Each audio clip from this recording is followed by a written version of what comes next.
بسم اللہ الرحمن الرحیم۔ میں آپ کا خادم حکیم عامر رضا کو بھایا، تمام دنیا کے ناظرین کو میری طرف سے السلام علیکم۔ آج میں جس پوزیشن میں بیٹھا ہوں، ٹراؤزر میں بیٹھا ہوں، ٹی شرٹ میں بیٹھا ہوں، اور یہ میں آپ کو دکھا سکتا ہوں ڈاگ بائٹ، مجھے کتے نے کاٹا ہے، اور آج اس بات کو ہو گئے ہیں کچھ 6 روز۔ حضرت مولا علی فرماتے ہیں نیت کتنی بھی اچھی ہو، دنیا تم کو تمہارے دکھاوے سے جانتی ہے، اور دکھاوا کتنا ہی اچھا ہو، خدا تم کو تمہاری نیت سے جانتا ہے۔ پیشہ خدمت انسانیت طب کا جو شعبہ ہے، یہ پیشہ پیغمبری ہے، اور میں بحیثیت ادنا سے ایک طبیب ہوں جناب۔ جو میرے پاس علم ہے میں آپ تک فارورڈ کرتا ہوں، اور میرا جو مشن ہے، جو میرا میسج ہے، وہ یہ ہے کہ اپنا وقت اور پیسہ بچائیں، اللہ تعالیٰ کی نعمتوں سے علاج کیجیے۔ جس چیز سے میں خود ٹھیک ہوا ہوں وہی میں آپ کو بتانا چاہتا ہوں۔ ڈاگ بائٹ جو ہے، اب اس میں بہت ساری اقسام ہوتی ہیں۔ پاگل کتے کا کاٹنا، اس میں 2.5 منٹ کا ٹائم ہوتا ہے، 2.5 گھنٹے کا ہوتا ہے، 2.5 دن کا ہوتا ہے، اور 2.5 مہینے کا ہوتا ہے۔ اس میں ایک ریبیز نام کا ایک وائرس ہوتا ہے۔ ریبیز وائرس جو ہے ایک وائرس ہے ایک، یہ بھینس کے کاٹنے سے بھی ہو سکتا ہے، بلی کے کاٹنے سے بھی ہو سکتا ہے، اونٹ کے چاٹنے سے بھی ہو سکتا ہے، اور کسی بھی پالتو جانور کے کاٹنے سے ہو سکتا ہے۔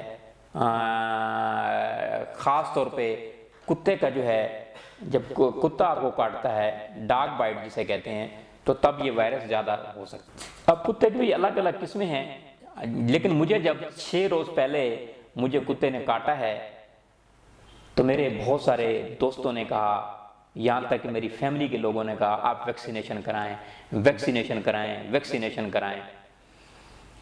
میں نے کہا جی میرا اللہ پہ بھروسہ ہے، اللہ سے دعا مانگی۔ ایک پروفیسر صاحب تھے، اللہ ان کو جنت نصیب کرے، ڈاکٹر نور احمد نور نشتر میں، وہ کہتے تھے کہ اپنا جو پیسہ آپ نے ٹیسٹ پہ لگانا ہے نا، وہ آپ صدقہ کر دیجئے۔ صدقہ بہت ساری بیماریوں کو ٹال دیتا ہے، بہت ساری مصیبتوں کو ٹال دیتا ہے۔ میں نے صدقہ کیا، یہاں پہ جو ہے میں نے فوری طور پہ میرے والد صاحب نے جو ہے میٹھے سوڈے کا پانی لیا، میٹھے سوڈے سے اس کو واش کیا اس جگہ کو، اس کے بعد یہاں پہ جو ہے لہسن لگایا، 1 گھنٹے بعد جو ہے لہسن واش کر کے پھر پیاز لگایا، پیاز کا پانی، اور وہ پیاز کا پانی مجھے پلایا بھی صحیح، اور میں پچھلے 6 روز سے پیاز کی ہانڈی ہی کھا رہا ہوں۔ تیسرا کیا، 3 گھنٹے بعد جو ہے یہاں پہ شہد لگایا، شہد میں شفا ہی شفا ہے۔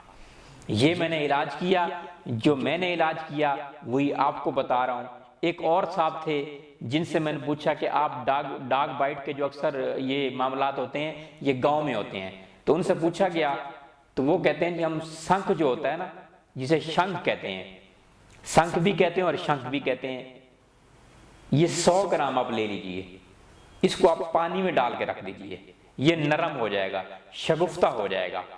اس کے بعد اس میں 3 تولہ آگ کا دودھ آپ ڈال لیجئے اور اس کو کھرل کیجئے۔ کھرل کرنے کے بعد اس کی ٹکی بنا لیں، اور گل حکمت کر کے آگ میں کوئی 20 کلو اپلوں کی، 20 کلو جو گوئے ہوتے ہیں اس کی آگ دیں آپ، اور پھر آپ 2 دن بعد اس کو نکال لیجئے۔ یہ کشتہ تیار ہو گیا، کشتہ شنکھ جو ہے، اس کو 1 رتی جتنی مقدار جو ہے یہ آپ مکھن میں ڈال کے لیجئے۔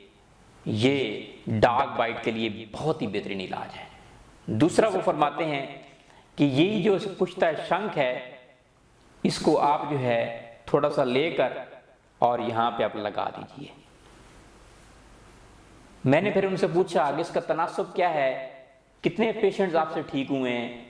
انہوں نے کہا جس کا تناسب جو ہے 95% ہے۔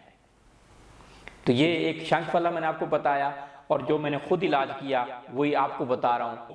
کبھی ایسا ڈاگ بائٹ کا مسئلہ ہو تو آپ بجائے کہ ایلوپیتھک ادویات استعمال کریں، آپ اللہ پہ بھروسہ کر کے یہی آپ استعمال کیجئے، اسی سے آپ علاج کیجئے جیسے میں نے علاج کیا ہے۔